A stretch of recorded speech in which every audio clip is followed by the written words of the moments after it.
Good morning, everyone, and welcome to another session of Voices for Tibet. Today, I'm really happy that I have with me a really old friend, Michael Willing. Mikey, thank you so much for being a voice for Tibet today. You're welcome, Carmen. It's my pleasure. And so, Mikey, I've known you for so many years. I could spend a lot of time just talking about you, but from my side, I would like the audience for Voices of Tibet to know a little bit about yourself. So can we start off by just letting the audience know a little bit about my friend Michael Willing? Sure. You know, Carmen, I was thinking it's been so many years that I've known you that I can't even remember when it first happened. But I was born and raised in Montana, grew up in Helena, and I was trying to think about when Tibet first came onto my consciousness. And I remember being in 5th grade and in the Helena Valley with my good friend Jen, and we were having this sort of existential crisis of what religion we wanted to become. And so we had undertaken this huge research project. And I remember that was the first time I encountered Buddhism, and specifically Tibetan Buddhism, and how just masterfully fascinating it was. The colors, the dances, the deep cultural symbolism in the Buddhist perspective coming out of Tibet. And it was just entirely fascinating. And then I don't think that Tibet came across my world again until sometime in high school. It was probably 1992. Okay. And Crystal and I were part of a peace and justice group at our high school that we had founded. And at that time, we were really focused on protesting the Iraq War. But I also remember in the early 90s, there was a lot of movement around the Free Tibet, Right. Slogan and what was happening there. And so, that was also on my consciousness. But yeah, I grew up in Helena, and that was kind of my initial contact with Tibet and Tibetans. Right. And Mikey, you're so modest even now. You didn't even say that you're a successful businessman. You run this wonderful business, and that you've been with TCF over all these years. Yeah. Mike, it's so interesting. That part about high school, Crystal, all that is really actually new for me, even though I've known you for so many years. I just sort of, in my memory, I just assumed that your connection to Tibet and TCF was indeed through the late India Supra, our mentor and inspirational leader. But I remember coming to Helena's, I think maybe it was in 2002, joining the TCF team, and then found you and Crystal, younger board members, joined in the TCF team. So aside from your initial interest in Tibet, how did you come to participate in the work of the Tibetan Children's Foundation?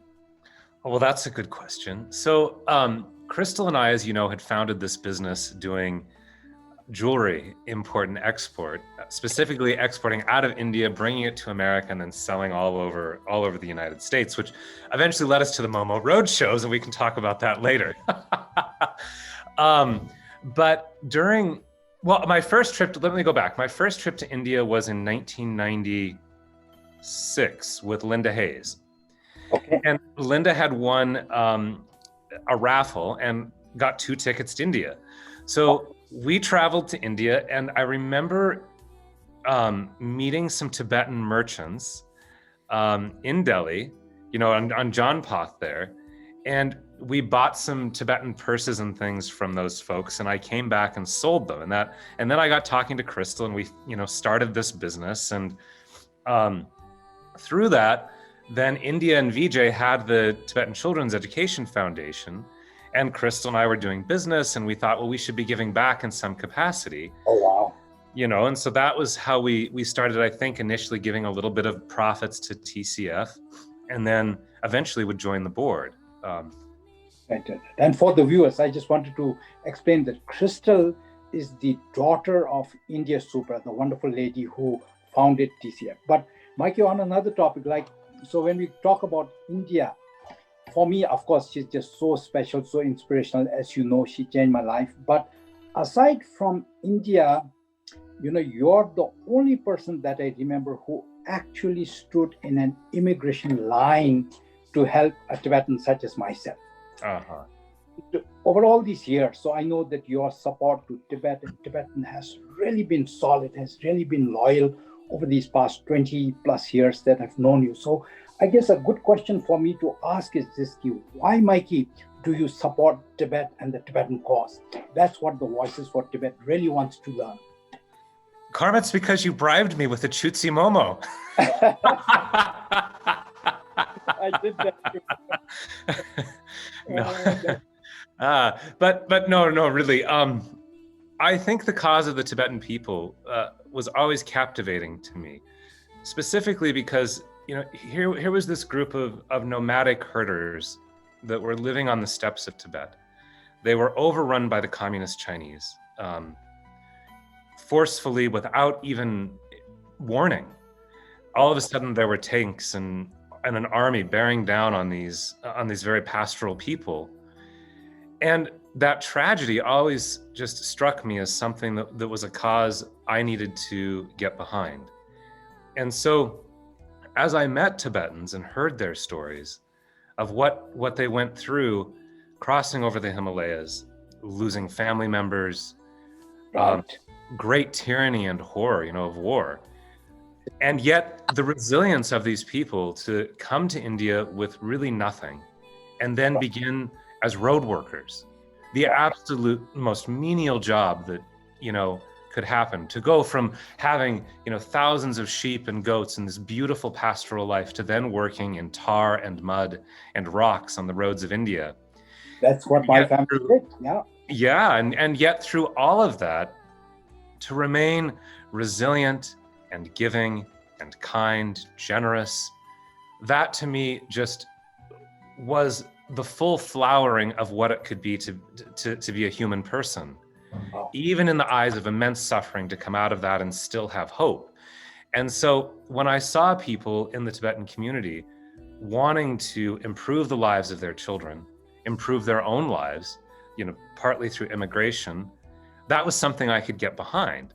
And knowing your own family story of you and Yatso and Gensong and your children, and seeing the great seeds of wisdom that you yourself and your family would be able to sow in coming to the West, that was something that I wanted to participate in.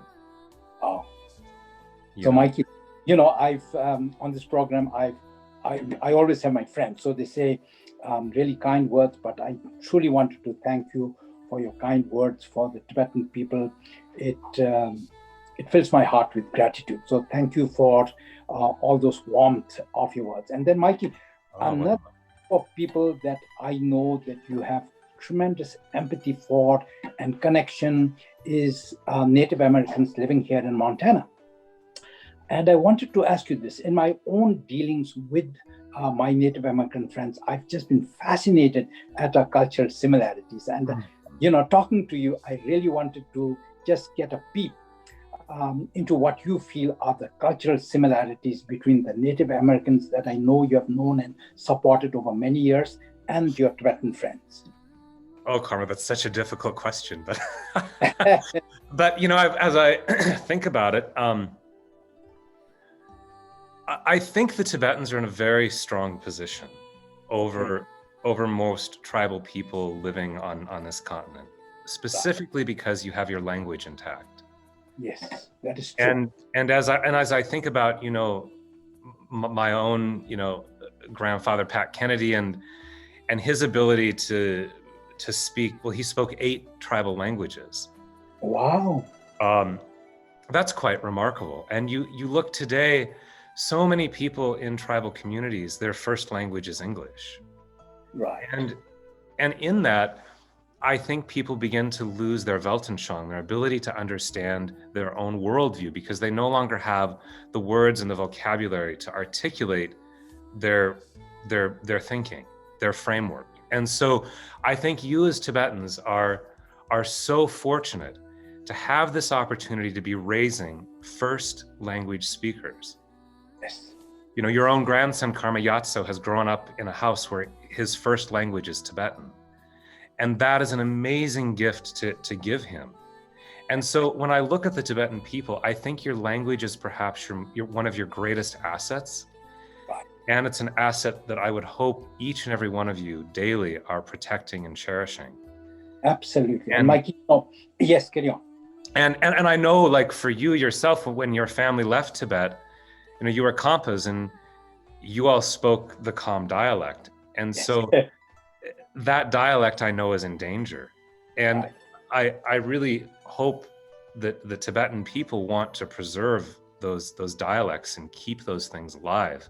It's just so essential. So when I compare Tibetans and native people, I think that's one area where I really see a difference. Secondly, I think Tibetans were very fortunate because you weren't forced into boarding schools. So that legacy of having your children taken away by the government and the deep emotional and physical pain that causes is absent from your culture. Although you have your own traumas. Yes. But they're slightly different than the boarding school experience. Oh, absolutely. And then I think another major difference is reservations. Yes. And although in India, living in those Tibetan colonies, at least today, I don't know what it was like in the 60s or 70s. You now have a lot of freedom to move in and out of those networks and to coordinate with the larger Indian community and government. And so I guess I would kind of ask you back, Karma, you as an elder Tibetan, how do you see the similarities and what does that inspire you to do in your own work? One thing which is the fact, about the Tibetan language that I would say is absolutely true. And Mikey, I think it's one of the key roles that a Tibetan like myself, and then I ask your support, is that we truly realize that the Tibetan culture is unique, it's wonderful, especially our spiritual heritage, just like the Native American, it's just wonderful and beautiful. And that's why, as you know, only this year we have this Tibetan Culture Transmission Project. And I was so grateful that on this Giving Tuesday, your company, LLC, TLC, made this wonderful plug to support that project.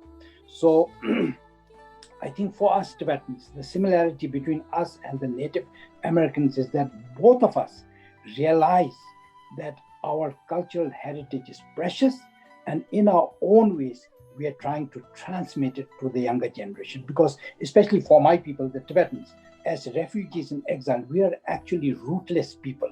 And somehow having that cultural connection to the past gives us that solid root. It will enrich our life. That's what I believe anyway, Mike. Absolutely. Yeah. But now I want to, switch gears, and from the cultural, I now want to switch on to politics. And at the political level, Mikey, a new presidency is just upon us. And in some way, it's exciting. It gives us hope. But as a Tibet friend for over all these years, at the political level, how can the American government support Tibetans? And how can ordinary Tibetans like my friend Michael, how can they support Tibetans and the Tibet cause? Yeah, well, in some ways, I think it's a rhetorical question I want to ask back to you as well when I'm done. But I really think we in the West need leaders from the Tibetan community that are going to go into our halls of democracy, into our parliaments, and to speak on the behalf of the Tibetan cause. And luckily, we have now amazing Tibetans living all over the West, in probably every Western country we can think of. I think there are Tibetans all over Europe, Australia, Canada, the US. And all of you elders, people really need to take up this cause. You need to go and knock on these doors and empower your senators and your representatives, because I think those of us in the Inji community around you are ready to come to the aid of Tibet, to stand with you in these places. And when we see a new administration, which I think will be favorable to the Tibetan cause, come into power, now is a time where we really need to push. We really need to be actively rallying behind the Free Tibet movement. Right.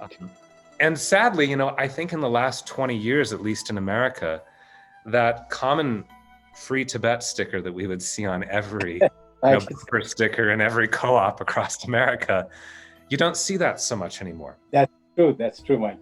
And I really don't know what happened to that. Do you know why that diminished? I don't know. I wish I did. From my side, as a Tibetan, Mikey, I'm 100% with you. I'm truly grateful that I have my NGO friends as Voices for Tibet, but I've always felt that, at some level, we Tibetans, we've got to help ourselves and be this voice for Tibet as well.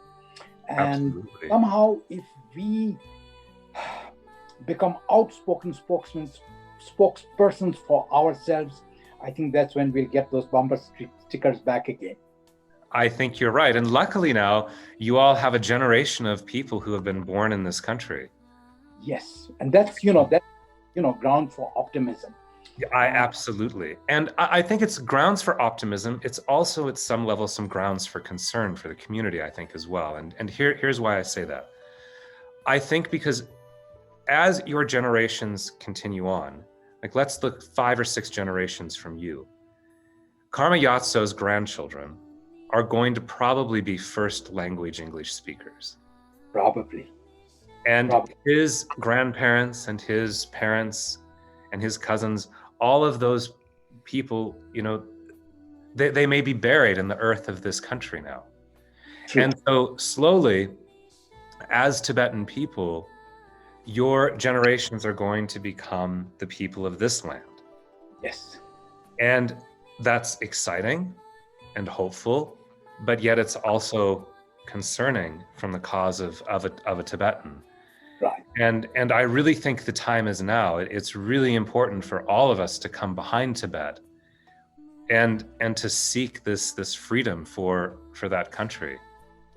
Because yes. I remember even being in Clement Town at Kitsaling back in the early 2000s before all of you had immigrated. And at that time, as I remember it, coyotes were still bringing young Tibetans over the border. Yes. And there were even some young children at Kitsaling whose parents had sent them from Tibet. True. And I remember meeting those little kids. Right. Yeah. Yeah, Mikey, you're absolutely right. There is the danger that Tibetans in diaspora will slowly lose their identity and culture. That's a real danger. But at the same time, Mikey, I have a little bit of hope in the resilience of the Tibetans and in our love for our culture, because, and I say this because of my years in India. Now, India, that's a country with a huge powers of assimilation.